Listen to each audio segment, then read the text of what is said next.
In this video, we're going to go over the 3 different price points when it comes to selling your house, and we're going to talk about which one might be the best for you. Stay tuned.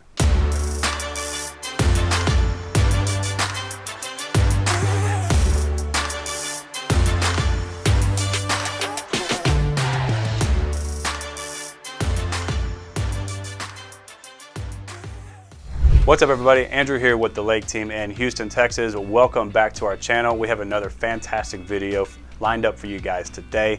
And if you're watching this on YouTube and you have not already, go ahead and smash that subscribe button down below. The Lake Team tries to produce the best real estate content to give to you guys each and every single week. With that being said, let's move straight into today's topic, which is discovering the 3 different price points and which one might be right for you. But first things first, the old adage of it never hurts to ask is true in most cases, but not in real estate. Let me explain. So listing higher can actually hurt you, scaring off potential buyers and prospective buyers, leaving you with additional holding costs and expenses.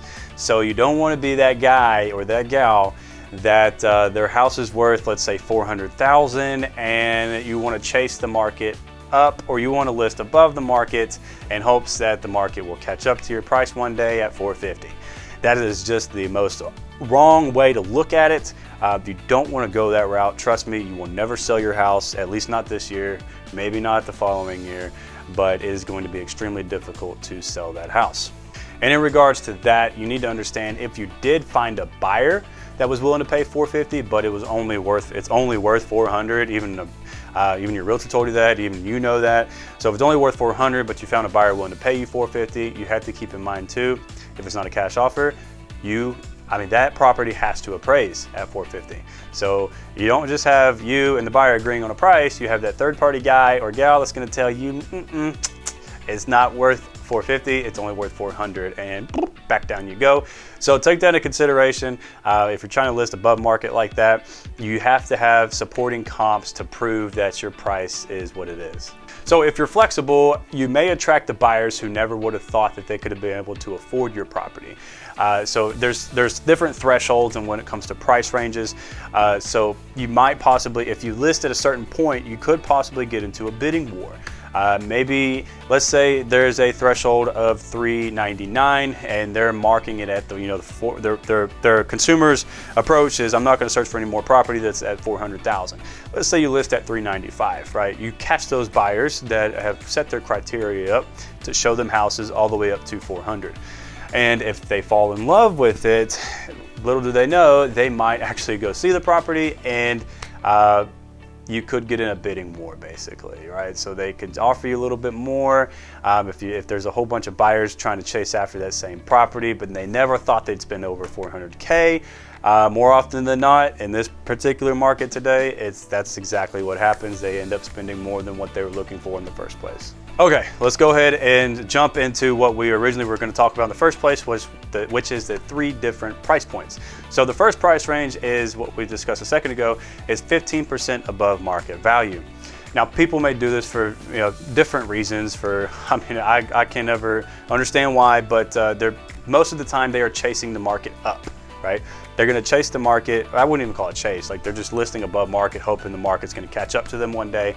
And you're taking your risk by doing so. For one, the longer the days on the market will be, the more holding costs that you're going to have.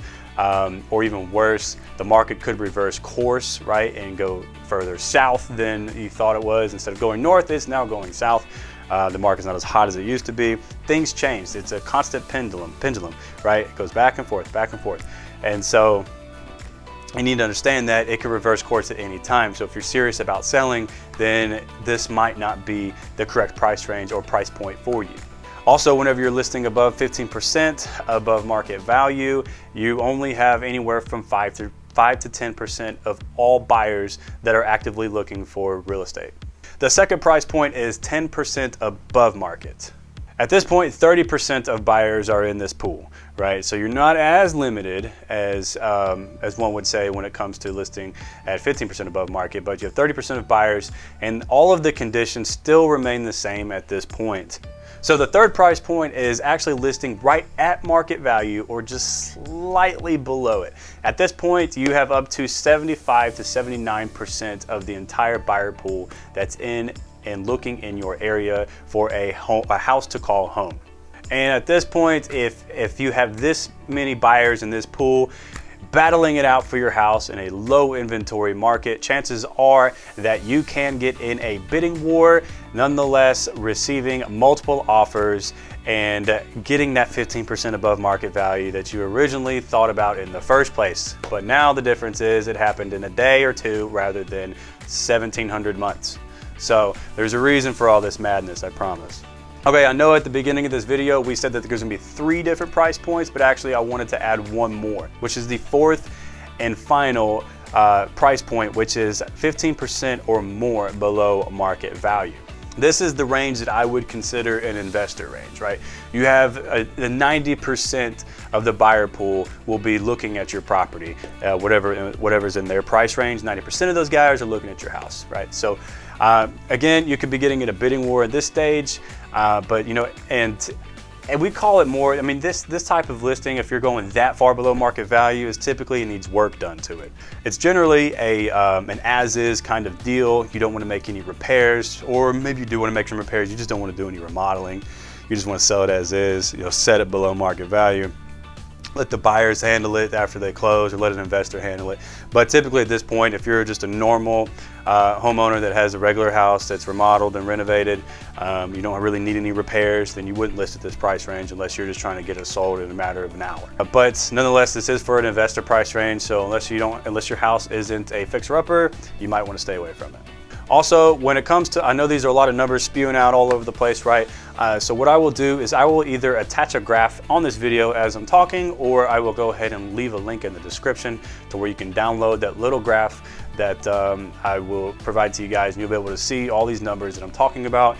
This isn't just numbers that I'm pulling out of my head. These are numbers that came from the National Association of Realtors. And so this is a really good, if you're thinking about selling your house, this chart or this graph is actually really cool to refer to when it comes time to actually, you know, maybe picking a price point or maybe picking a price on where you want to list at.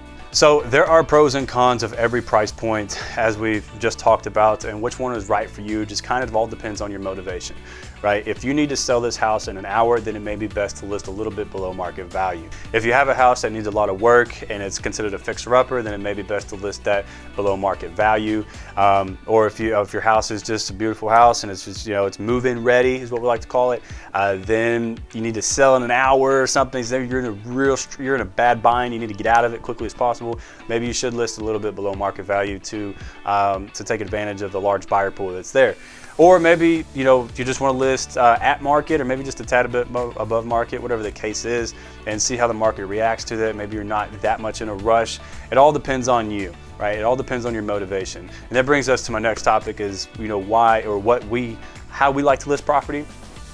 It just all depends. It's the same thing I just said. It all depends on the condition of the property. It all depends on your motivation. It all depends on where you're at. I do not like to overprice my listings, because I feel that does nobody any kind of justice whatsoever. It does you no justice as a client, and it just completely wastes our time as a business. And I'm not going to list something that I know that won't sell. So if you're asking me to list your property $50,000 above market value, I will absolutely refuse to do so, and we are just not the right agent and client to work together. So, but I'm sure you can find agents out there if that's the route you want to go.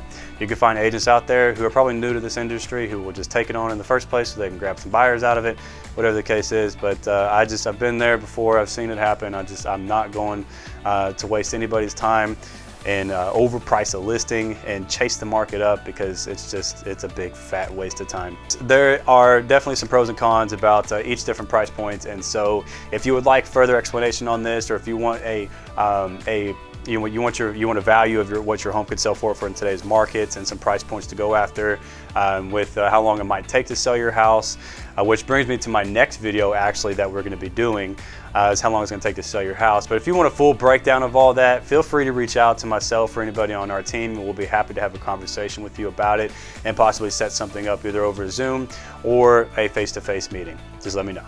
All right, guys, well, that's going to wrap it up for today's video. Let me know what you think of this video or any other topics that you would like me to cover in the comment section below. If you have any further questions, visit us on our website, and from there you can reach out to us directly. If you're watching this on YouTube and you have not already, smash that subscribe button down below and hit that bell icon so you'll be the first to get notified whenever we release new videos, which we do each and every single week, so you don't want to miss them, I promise. But anyways, that's going to wrap it up for today, guys. I'm Andrew with the Lake Team here in Houston, Texas, and I will see you guys next week.